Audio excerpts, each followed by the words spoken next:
Pemirsa, Hakim Pengadilan Tinggi Jakarta mengabulkan banding mantan Jaksa Pinangki Sirna Malasari. Dalam putusan banding, Pinangki divonis 4 tahun penjara setelah sebelumnya divonis 10 tahun penjara. Selamat siang sahabat-sahabat semua. Hari ini publik diramaikan dengan satu keputusan Pengadilan Tinggi Jakarta tentang Jaksa Pinangki yang diberikan diskon 60% hukumannya. Jadi hukum sekarang sudah seperti Tokopedia, Shopee, Lazada, ada diskonnya. Jual beli ya. Nah, gara-gara putusan pengadilan ini, jadilah timbul persepsi di masyarakat tentang lembaga hukum. Ya wajar sajalah ketika lembaga hukum mengeluarkan satu keputusan yang tidak berlandaskan dengan keadilan, ya wajar saja publik menilai penegak hukum dengan penilaian yang sangat miring.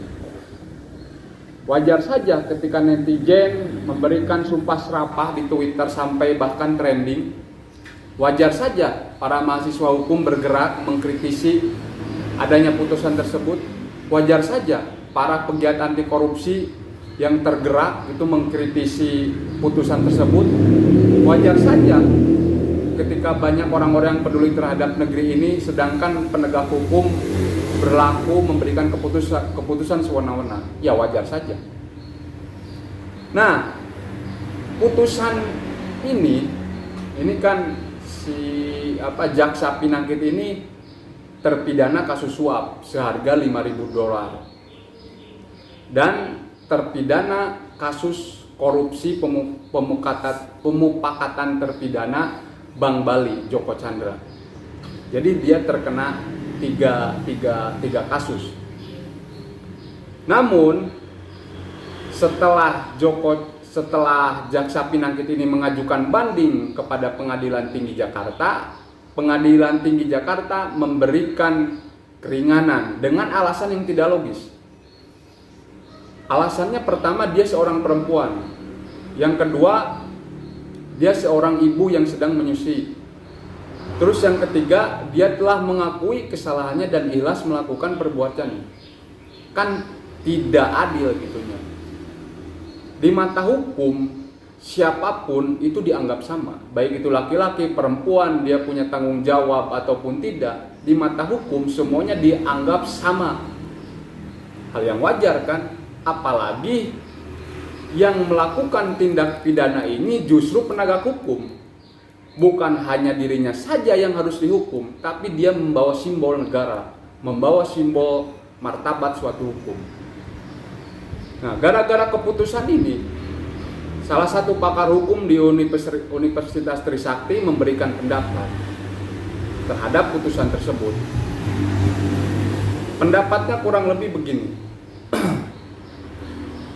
Seharusnya hukuman yang pantas diberikan terhadap Jaksa Pinangki itu hukuman yang lebih berat, bukan 10 tahun, bahkan 20 tahun.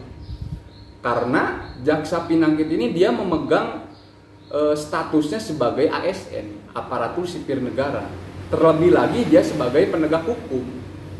Hal yang wajar ketika dia diberikan putusan hukum yang sangat berat, wajar saja, seharusnya demikian. Tapi putusan hakim malah memberikan diskon, ada keringanan, cuman yang tadinya 10 tahun diberi diskon 60%, jadi 4 tahun dan denda 600 juta. Sedangkan dia terpidana 3 kasus. Kasus pencucian uang, korupsi, pemupakatan Bank Bali. Dan suapnya juga tidak kecil, $5.000, bayangkan 600 juta. Ya, kecil lah dibanding $5.000.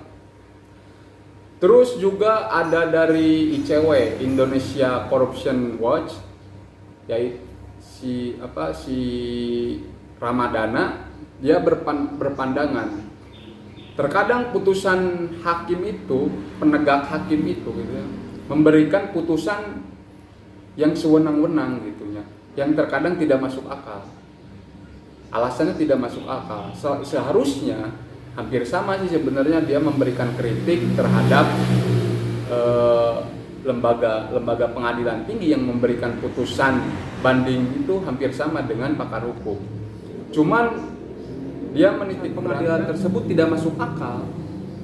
Ya artinya gini, seharusnya seorang hakim ketika dia memberikan keputusan, memberikan putusan, dia harus didasarkan dengan legal reasoning. Legal reasoning itu cara pandang yang rasional memandang satu hukum, satu perkara. Nah, putusan pengadilan dianggap tidak rasional, irasional. Karena apa? Tidak sebanding dengan apa yang dilakukan. Jadi wajar saja ini memicu respon negatif gitu terhadap lembaga penegak hukum. Ya wajar saja ketika banyak aktivis bahkan netizen yang menghujat lembaga penegak hukum, bahkan sampai trending Twitter. Ya beginilah negeri kita. Kadang lucu gitu ya kalau berbicara tentang hukum. Ada orang tua yang melakukan tindak perkara yang itu dikatakan minimal tapi diberikan hukuman yang sangat berat. Yang lebih gilanya lagi, ini yang jelas-jelas melakukan tindak pidana yang sangat keji, dia malah diberi potongan, diberi dispensasi, diberi diskon. Kan lucu. Ada satu pernyataan dari Emil Durkheim tentang hukum dan moral. Menurut Emil Durkheim, moral apabila melekat pada diri manusia dan menjadi aktivitas manusia, itu tidak diberlakukan hukum. Tapi ketika moral tidak melekat dalam diri manusia, makanya hukum diperlukan. Artinya hukum dan moral harus sinkron, harus berjalan beriringan. Begitu. Terima kasih.